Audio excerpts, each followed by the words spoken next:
नमस्कार दोस्तों, आपका स्वागत है आपके अपने यूट्यूब चैनल स्मार्ट स्टडी में। दोस्तों, आरआरबी ग्रुप डी का एग्ज़ाम चल रहा है और आरआरबी ग्रुप डी एग्ज़ाम में भौतिक विज्ञान से भी क्वेश्चन पूछे जा रहे हैं। तो जिन टॉपिक से भौतिक विज्ञान में क्वेश्चन पूछे जा रहे हैं, फिजिक्स में क्वेश्चन पूछे जा रहे हैं, उसी टॉपिक से हम इस क्लास में क्वेश्चन लेकर आए हैं। ये वे क्वेश्चन हैं जो सीधे एग्ज़ाम में आ सकते हैं। तो आप लोग इस क्लास को अंत तक ज़रूर देखना, क्योंकि जो बच्चे इस क्लास को देखेंगे उनका भौतिक विज्ञान में अच्छा स्कोर करने का मौका मिलेगा, क्योंकि ये सारे क्वेश्चन इंपॉर्टेंट क्वेश्चन हैं और एग्जाम में आने वाले क्वेश्चन हैं।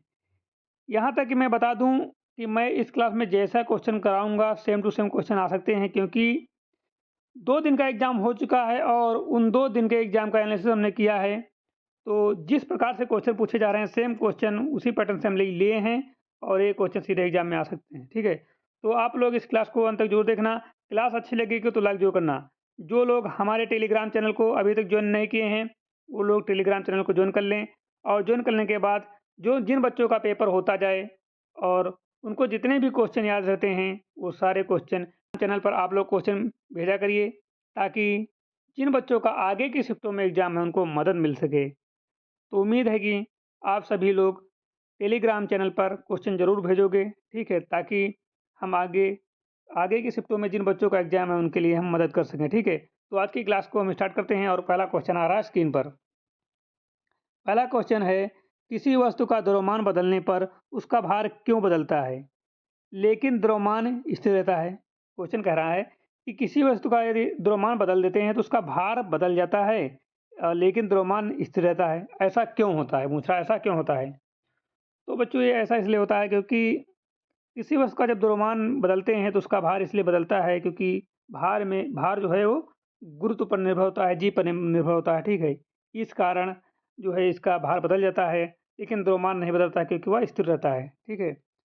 द्रव्यमान एक मौलिक मात्रा है, ठीक है? हर जगह स्थिर रहता है, जबकि भार जो है mg होता है इसमें, ठीक है? जी बदलने पर भार बदल जाता है, ठीक है? वही जी, ठीक है? गुरुत्व पर निर्भर रहता है जी पर, ठीक है? अगला क्वेश्चन है कि किसी माध्यम का अपवर्तनांक 1.5 है तो इसका क्या अर्थ है? तो इसका अर्थ जो होता है वो प्रकाश निवास से धीमा चलता है, ठीक है? प्रकाश जो है निवास से धीमा चलता है, क्योंकि अपवर्तन का जो फार्मूला होता है वो n बराबर क्या होता है, c/v होता है। इसलिए n जो होता है ग्रेटर देन 1 से होता है, इसका मतलब है माध्यम में प्रकाश की गति कम हो जाती है, ठीक है? तो option number B is correct है, option number B is correct. प्रकाश निर्वात में धीमा चलता है। अगला क्वेश्चन है अगला क्वेश्चन है किसी स्थिति में आवर्त दर्पण वास्तविक और उल्टा उल्टा प्रतिमान देता है, क्यों? तो इसका मेन कारण होता है कि जो f बराबर होता है 2f के बीच, ठीक है? स्थिति जो होती है f बराबर 2f के बीच होती है। जब वस्तु f बराबर 2f के बीच रखी जाती है तो अवतल दर्पण वास्तविक, उल्टा व बड़ी प्रतिमा देते हैं, ठीक है? अगला क्वेश्चन ये है कि किसी चालक का तापमान बढ़ाने पर उसका प्रतिरोध क्यों बढ़ जाता है?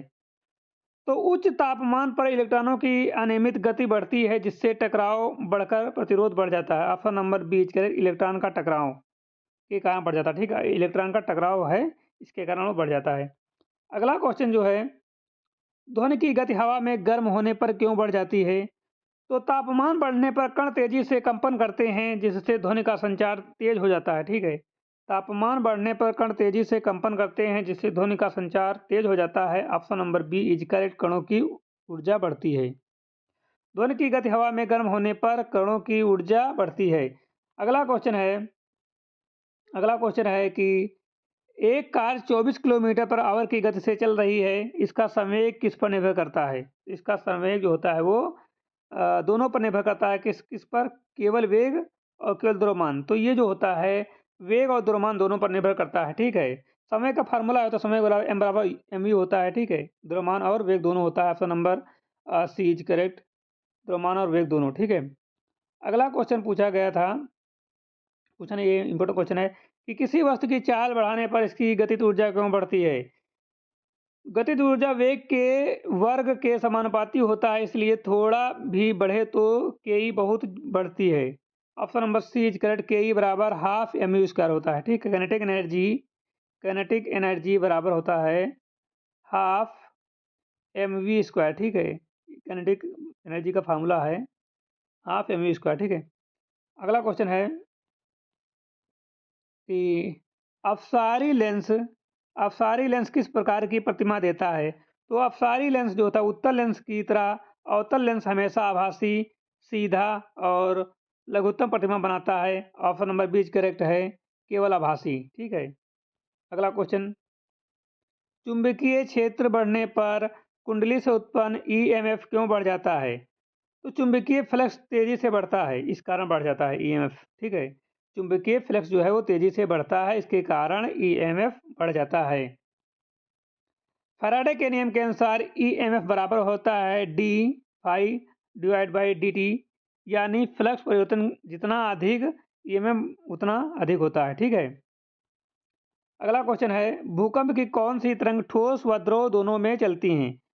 तो ये पी तरंगे जो होती हैं, पी वेवलेंथ जो होती हैं प्राइमरी, वो ये संपीड़न तरंगे हैं जो सभी माध्यमों में चल सकती हैं, जबकि एस वेव केवल ठोस में चलती हैं। तो option number B is correct, P तरंगे, ठीक है, प्राइमरी तरंगे। अगला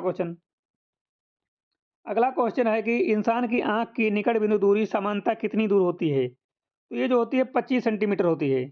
आंख की निकट दृष्टि सीमा लगभग 25 सेंटीमीटर मानी जाती है, जिससे स्पष्ट दृष्टि मिलता है। अगला क्वेश्चन, किस कारण इंद्रधनुष बनता है? किस कारण इंद्रधनुष बनता है? तो जल बूंदों में प्रकाश का अपवर्तन परावर्तन प्रकीर्णन से इंद्रधनुष बनता है, ठीक है। जल की बूंदों में प्रकाश का अपवर्तन होता है, उस अपवर्तन से परावर्तन होता है, अपवर्तन के बाद जो प्रकीर्णन होता है उससे ही इंद्रधनुष बनता है। तो option number D is correct, उपरोक्त सभी परावर्तन अपवर्तन और प्रकीर्णन तीनों से। अगला क्वेश्चन, दो वस्तुओं के बीच गुरुत्वाकर्षण बल किस पर निर्भर करता है? तो दो वस्तुओं के बीच गुरुत्वाकर्षण बल जो होता है वो द्रव्यमान और दूरी दोनों पर निर्भर करता है, क्योंकि F बराबर होता है, F समानुपाती जो होता है हाफ आर स्क्वायर के, यानी अर्थात दोनों पर निर्भर करता है, ठीक है। व्युत्क्रमानुपाती होता है ना, इसलिए। अगला क्वेश्चन है, लोहे को गर्म करने पर वह लाल क्यों दिखने लगता है? तो उच्च तापमान पर लोहा थर्मल विकिरण उत्सर्जन करता है जो लाल चमक देता है, ठीक। तो ऑप्शन नंबर बी करेक्ट, ऊर्जा उत्सर्जन को बढ़ाता है। ध्वनि तरंगे किस प्रकार की तरंगे होती हैं? तो ध्वनि तरंगे जो होती हैं वो अनुदैर्घ्य तरंगे होती हैं। ध्वनि माध्यम में दाब व विरबल पैदा करती हैं जो अनुदैर्घ्य तरंगे होती हैं। अगला क्वेश्चन, दो तरंगों में धारा विपरीत दिशा में हो तो क्या करेंगे? तो समान दिशा बराबर होता है आकर्षण, विपरीत दिशा बराबर होता है विकिरण। तो ऑप्शन नंबर बी करेक्ट है, विकर्षित होगा। दो तारों में धारा विपरीत दिशा में हो तो विकर्षित होगा, ठीक है। ऑप्शन नंबर बी करेक्ट, विकर्षित। नेक्स्ट क्वेश्चन,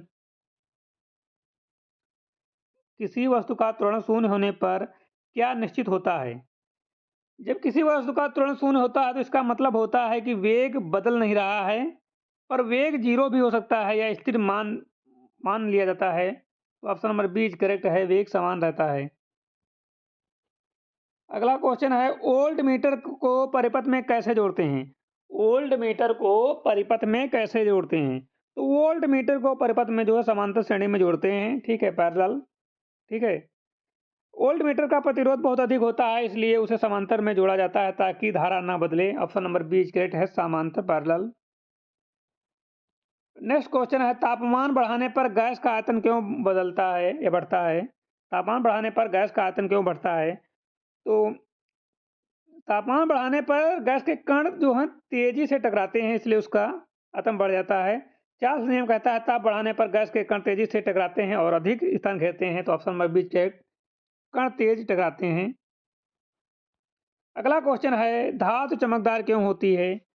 धातु चमकदार क्यों होती है? तो धातुओं में मुक्त इलेक्ट्रॉन प्रकाश को परिवर्तित करते हैं, इसलिए चमक दिखाई देती है। Option number C is correct, मुक्त इलेक्ट्रॉन प्रकाश परिवर्तित करते हैं। Option number C is correct.